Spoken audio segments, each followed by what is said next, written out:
Hi again. A lot has happened since I recorded my last video, and there's a lot of changes. So I thought I'd make another short video to show you the features that are available in BruTE now. So as always, firing it up, loading the instruments. You get your initial empty band view.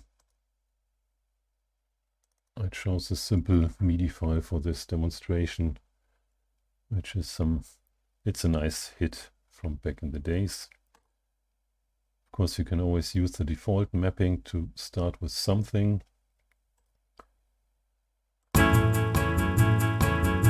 This was started right away. Maybe we reduce the volume a little bit. You get to the dialog by right-clicking the audience. There you can also adjust how strong the stereo position affects the position of the sound. So if you set this to 0, it's all in the center. But you can also pan it a bit wider open. Alright, so we have now quite a large MIDI file here. Drums are luckily set as they should be. Theorbo is also correct. I always like to limit the theorbo in the lower octaves. I added some new options here, but we will get to that. So now we have the theorbo settled. I think these two, this one here is the melody. Can put it on a clarinet for now. Didn't hit it. So you can drag instruments, and if you drop them right on the ABC track that is already there, the instrument is replaced. And you can also move around the MIDI tracks from one instrument to another. So we have here 3 lutes. I think they are all pretty similar in terms of playing chords. So we'll just map that all to the same lute and discard the other ones. And then maybe this creates a little bit many tones, so we will just limit the polyphony to 3. It should be good.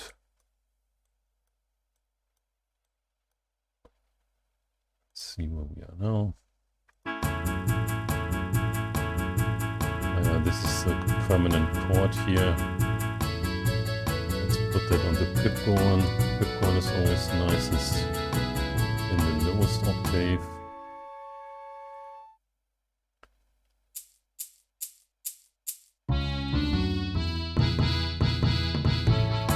Maybe it's a bit loud. Can reduce it a bit. This one we can also make a bit louder.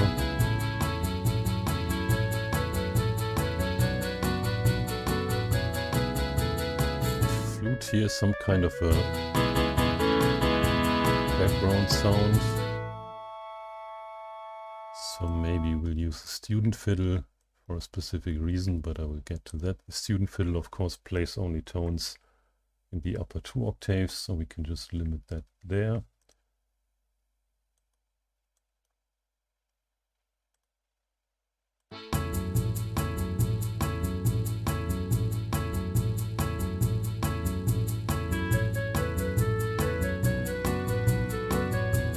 Maybe it's a bit faint.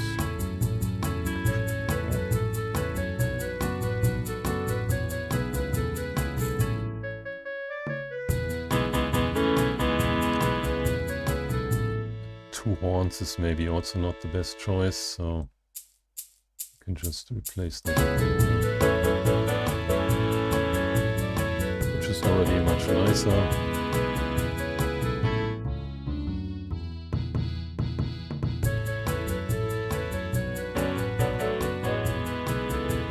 And you notice that the wrist bassoon, of course, has these shorter tones, so they are limited in duration. But there are some tones that are basically cut off because it's that short of an instrument. And then one thing you can do is, well, first of all, if you hold your left shift key down and you left click in a MIDI track that is already assigned, it's just doubled. So that way you can easily have the same thing on two different things, and we want the short tones of track 9 to be played by the brisk bassoon and the long tones by the lonely mountain bassoon. There's this option called duration split. So every tone that is shorter than 12 units, which is 2 times the minimal tone duration. So basically setting that to 12 means that every tone that is 6 times longer than the minimal duration will be on the brisk bassoon. And every tone that will be longer than that will be on the lonely mountain bassoon. I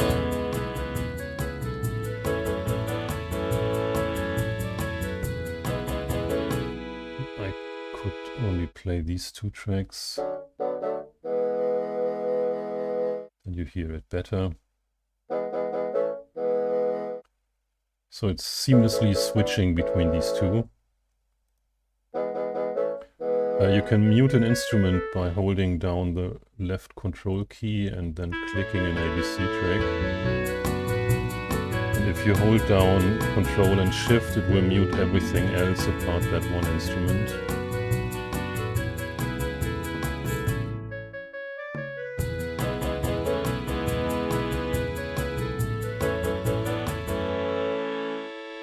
I think we are slowly getting there. So now something more important. I never really cared about the drum mapping, so now we have some more options there. So if you right click a MIDI drum track, you see this option down here, which is called direct mapping. By default, an assigned MIDI track will just use a drum map that is inside the folder where all the mapping sounds are listed. This is some old output format from Maestro that I'm just reusing there. And you can edit this here, and then the mapping would give you always that assigned instrument. But if you want to change that in that setup here, you can split up that singular track into the separate samples by holding down the left control key and left clicking that MIDI track one time. And now all these samples that are in the drum track are in this direct mapping mode. So each of these things is only one drum sample. You can now adjust the volume for all these drum samples separately. And it also shows you what the original MIDI instrument was and what it's mapped to according to this drum map 5. But you can change that now here.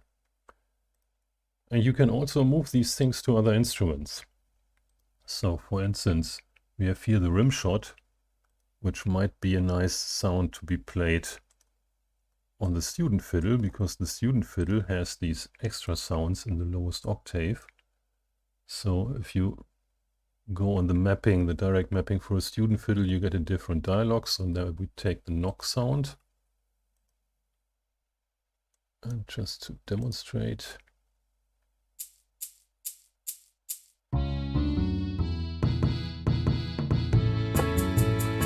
So now we have the rim shot as a knock sound on the student fiddle.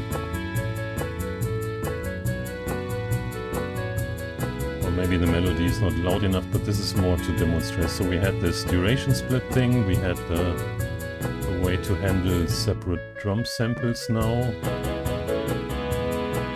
And then I want to show you one more thing.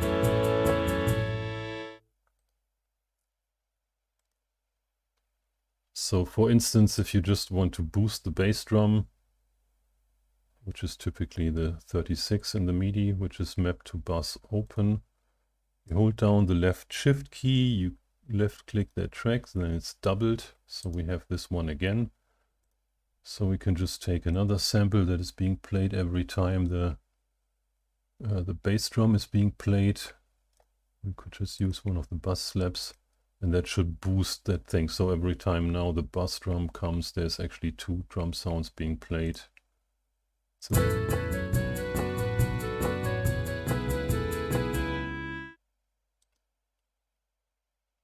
and then maybe we want to have something on the cowbell of these sounds. Maybe the tambourine. Or the rattle. Yeah, well, let's try with the tambourine. Just move it over.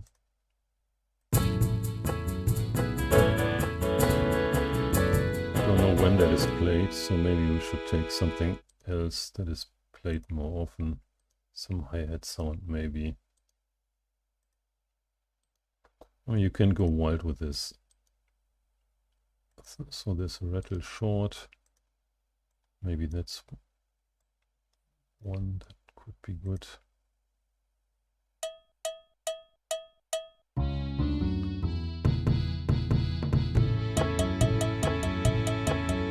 So now we have a lot of cowbell action. But as we also have the option to delay sounds, we can even create some sound effects on the cowbell. So I'm just doubling this 3 times. Now I have 3 times the same sound, and I will just delay them a little bit. So now every time that 42 sample is fired in the drum track, we get 3 distinct sounds from the cowbell, which may be a bit extreme. But if we reduce so we delay and we reduce the volume as well. So now we get some kind of fading out cowbell sound.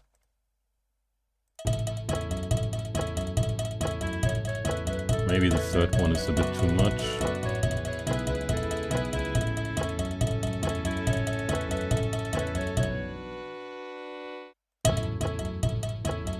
So now we get every time like a second follow-up bang, which makes the cowbell sound a little bit more artsy.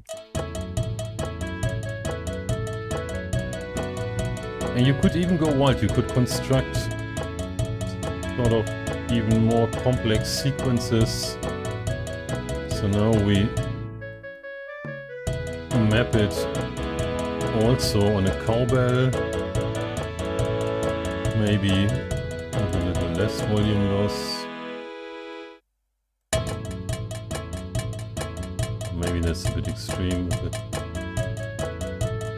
So now, because we use this on a separate instrument, we can use a delay of 1, which is faster than the game would allow.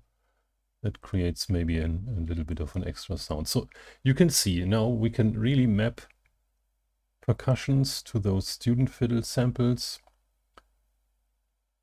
You can play around with singular drum samples, delaying them in time and changing the volume. You can create entire sequences for each of the drum samples on a cowbell to make it sound like an extra instrument. So there's way more options. And also now in the ABC settings, you can click on that, select the output style. So there's TSO, which is more or less the songbook standard, and the Meisterbaden style as well, which is still not perfect, I guess. You can put in your name here, the song name, and if you hit ABC then you can save the ABC that you have. So let's see if I take the TSO style.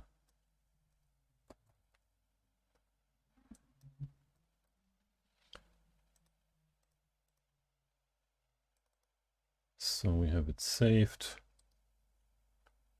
Just open it in the notepad. You see now you have the X parts numbered and also sorted by their value. So the parts appear in the order of X values now. Yeah, so that's it. I mean, now we have actually quite good options for the drums, I would say. All these other things, maybe one more little thing that I don't know if it's really interesting or not.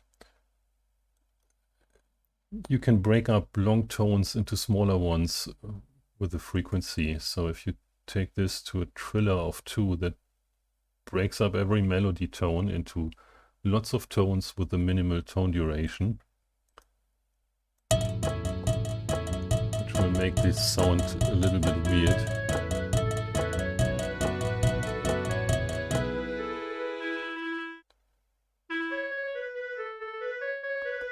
And you could use that to really create weird sound effects. So I have the same trillered track, but now I will just delay it by 1. Which creates a lot of additional tones.